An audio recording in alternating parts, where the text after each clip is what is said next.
puppy. Anywhere around Crabtree Valley Mall, if you're on Glenwood, if you're on Edwardsville, if you're trying to go up Creedmoor, you need to avoid that area because it's backed up for miles. Amanda Lamb, live with Drive 5. And, you know, really this storm is impacting all points of the Triangle and beyond. I received an email from Michael Marnell who says his wife just got home from downtown Chapel Hill. We live only about 10 miles from there in south of Durham. It took her over 3 hours to drive that from Highway 54 to UNC, or from UNC to Highway 751.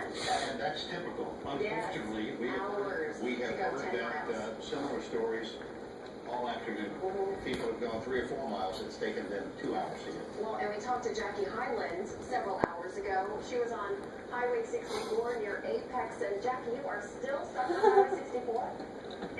Yes, I had actually pulled over. I had talked to one of the managers at WRAL, and she suggested I pull over, and I decided to fuel up with some gas. I thought it would be a smart idea.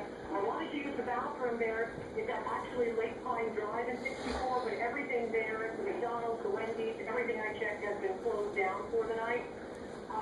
The thing that's really happening in this area right now is that icy sort of rain, and it's leaving this film of sort of ice on top of the snow. And that's making the road here very, very slippery.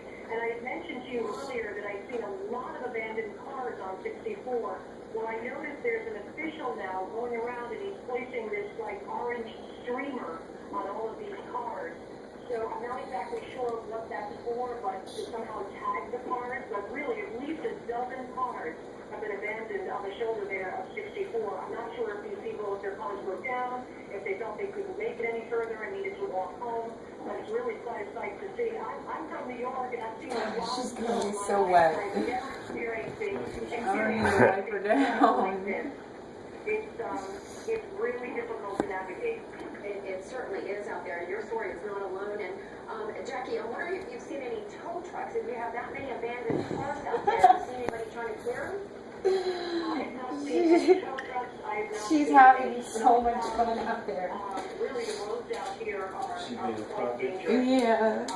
So the traffic itself has gone down a little. There's not as much traffic as there was a few hours ago, but still extremely dangerous. And I would imagine now that there's less traffic on the roads and with this icy mix, It's like she puts it there and then she likes